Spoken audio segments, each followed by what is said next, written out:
Hello everyone, कैसे हैं आप सब। आई होप आप बहुत अच्छे होंगे और आपके एग्जाम भी बहुत अच्छे जा रहे होंगे। देखिए, यहाँ इलेक्शन की जंग चल रही है लोकसभा के, लेकिन हम सीए इंटर के स्टूडेंट एक जंग, छोटी सी जंग तो जीत ही चुके हैं। वो ये है कि हमें हमारे मोस्ट नीडेड सब्जेक्ट में, टैक्सेशन और ऑडिट में मिला है अच्छा गैप। तो उस गैप को हम कैसे यूटिलाइज करें। एक बात ध्यान रखें बेटा, जब भी हमें एक्स्ट्रा टाइम मिलता है किसी चीज के लिए, कई बार हम उसको गलत प्लानिंग की वजह से वेस्ट कर देते हैं।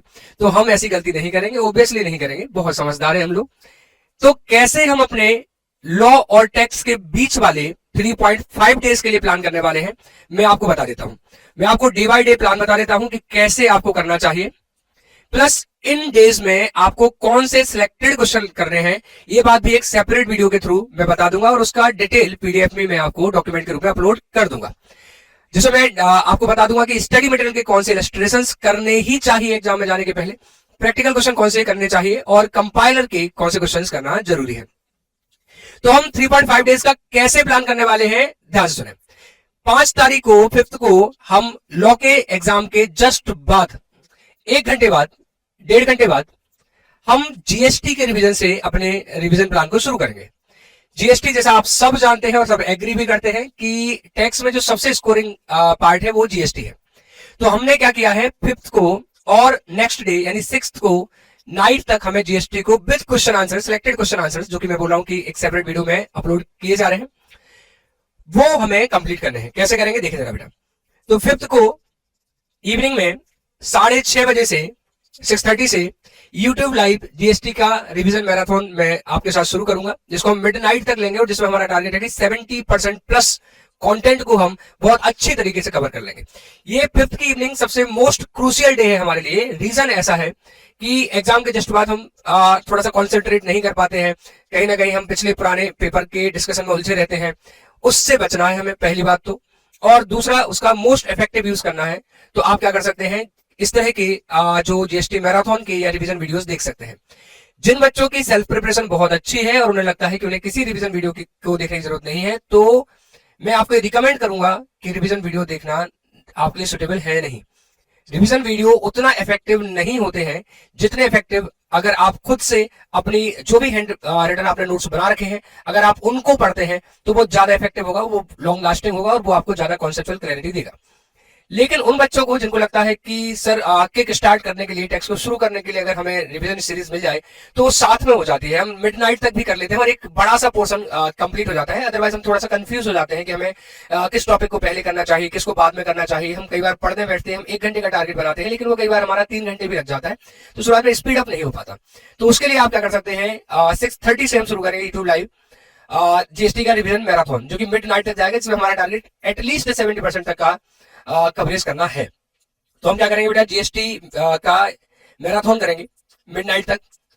नेक्स्ट डे हम क्या करेंगे, 6 मई को क्या करना है आपको, मैंने 12.5 आवर का स्टडी प्लान आपके लिए बनाया है। क्या करेंगे आप जीएसटी के बचे हुए चैप्टर को रिवाइज करेंगे, लेकिन वो शाम के 4 बजे तक हो जाना चाहिए। फिर से ध्यान रखें बेटा, जब भी हमें एक्स्ट्रा टाइम मिलता है, कई बार हम नहीं पता होता, हम डेलिबरेटली ऐसा नहीं करते हैं, लेकिन उसका मिसयूज हो जाता है। हमें लगता है हो जाएगा, अभी तो बहुत सारा टाइम है, बहुत सारा टाइम है, ये बहुत गलत हो जाता है।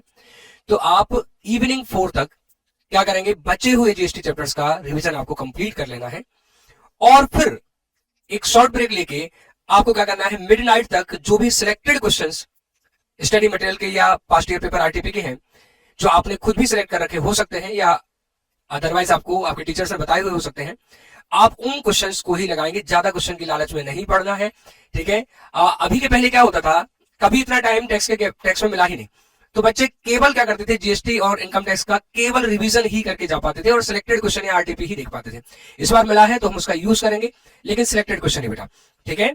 और ध्यान रखें, जीएसटी में कंप्यूटेशन ऑफ जीएसटी लायबिलिटी, जो पार्ट बी का पहला क्वेश्चन होता है एग्जाम में, उस तरह के क्वेश्चन आप कम से कम 3 क्वेश्चन को कितनी भी जल्दबाजी में करें, लेकिन एक बार कॉपी में सॉल्व करके जरूर देख लें।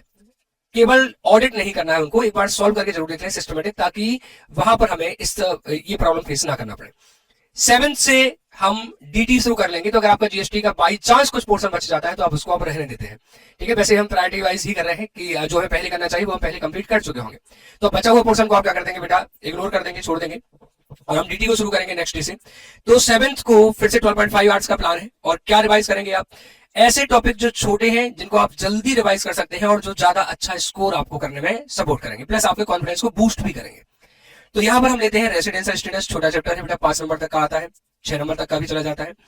House property, set off carry forward 5 number तक का आता है। सेट ऑफ कैरीफॉर्ड में कम से कम एक क्वेश्चन को रिटर्न प्रैक्टिस कर लेना बेटा। हमें आइडिया तो लग जाता है कि हम सेट ऑफ कैरीफॉर्ड कहां से करेंगे, लेकिन हमें कई बार उसकी प्रेजेंटेशन नहीं बनती, तो एटलीस्ट एक क्वेश्चन कर लें। उसमें मैंने आपको 1 घंटे का टाइम दिया है, तो आप 10 से 15 मिनट में आपका रिवीजन हो जाएगा और 45 मिनट्स में आप 2-3 क्वेश्चन अच्छी कर सकते हैं, अच्छे से कर सकते हैं। ठीक है, एक क्वेश्चन लिख के और आप उससे ज्यादा भी क्वेश्चन देख के कर सकते हैं, ऑडिट कर सकते हैं। सैलरी हेड को मैंने थोड़ा ज्यादा टाइम दिया है आपको, 4 घंटे का टाइम दिया है, 1 घंटे के आसपास तो रिवीजन में लग जाएगा। 3 घंटे में आप कम से कम 6-7 क्वेश्चन को, अच्छे बड़े क्वेश्चन को देख लेंगे बेटा। कैपिटल गेन्स के लिए भी मैंने आपको 4 घंटे का टाइम दिया है, जिसमें 1 से 1.5 घंटा तक आपका रिवीजन में लग सकता है, लेकिन बच्चों 2.5 घंटे में आप सिलेक्टेड क्वेश्चंस करेंगे। ठीक है, एक कम से कम एक शेयर्स का क्वेश्चन करना है आपको। इक्विटी शेयर, लिस्टेड शेयर्स को बेचा जाता है, 12AA वाला सेक्शन, 11A वाला सेक्शन, बोनस शेयर का जिसमें कॉन्सेप्ट इन्वॉल्व हो, और फिर रियल एस्टेट जो लैंड एंड बिल्डिंग को बेचने के संबंध में 50C वगैरह का जो कॉन्सेप्ट लगता है, वो आपको एक क्वेश्चन लिख के सॉल्व करना है, जिसमें 54EC की एग्जम्पशंस भी होती है। ठीक है, एटलीस्ट एक क्वेश्चन को थोड़ा सा प्रेजेंटेबल कर लेना। फिर टीडीएस एंड टीसीएस का मैंने केवल आधा घंटे का टाइम दिया है। इसमें आप केवल टीडीएस टीसीएस की रेट्स को रीड करेंगे रात में डिनर के बाद, और घर में किसी भी मेंबर को या अपने दोस्त को बोल दें कि एक बार वो आपसे रेट्स पूछ ले कि भाई 194A की थ्रेशोल्ड लिमिट क्या है, रेट क्या है, 194C की थ्रेशोल्ड लिमिट क्या है, रेट क्या है।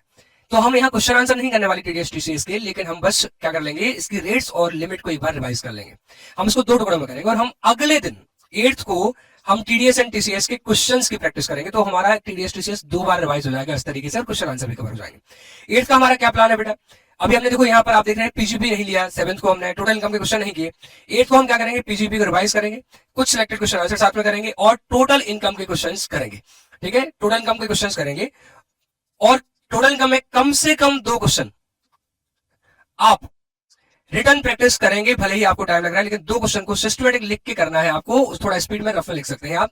इसके लिए मैंने दिया आपको पीजीपी टोटल इनकम की प्रैक्टिस के लिए आपको 7 घंटे का टाइम दिया है, और बचा हुआ टाइम आपका रिटर्न ऑफ इनकम 2 घंटे, क्लबिंग 1 घंटे में हो जाता है। ठीक है, एडवांस टैक्स आधा घंटे में हो जाएगा, और बेसिक्स जो चैप्टर है आपका, उसमें भी जैसे मार्जिन रिलीफ का क्वेश्चन, खासकर 2 करोड़ या 5 करोड़ की इनकम पर मार्जिन रिलीफ कैसे होती है, उसको आप प्रैक्टिस कर लेंगे। कुछ चीजें सिलेक्टेड जो आपको कर लेनी है बेटा। तो ये हमारा 8th तक डीटी भी क्या हो जाएगा, कंप्लीट हो जाएगा।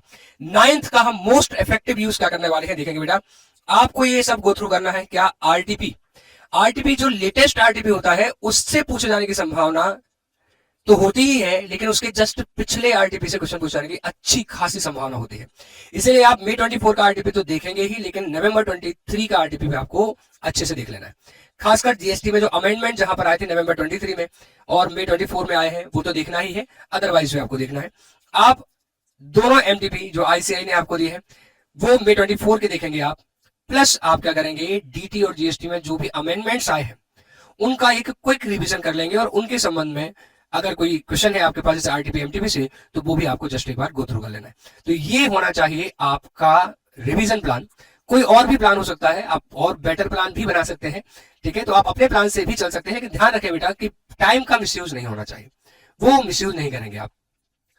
जैसा मैंने बोला कि सिलेक्टेड क्वेश्चन है, तो सिलेक्टेड क्वेश्चन के लिए एक सेपरेट वीडियो है जिसमें आप देख सकते हैं कौन कौन से क्वेश्चन करने। मैंने उसमें बताया कि इलस्ट्रेशंस कौन से करने हैं, प्रैक्टिकल क्वेश्चन जो स्टडी मटेरियल की है, टेस्टिव नॉलेज वाले, वो कौन से करने हैं, और कंपाइलर के कौन से क्वेश्चन करने हैं, उनको एक बार जरूर देखेंगे आप। चलो मिलते हैं, thank you so much, bye bye.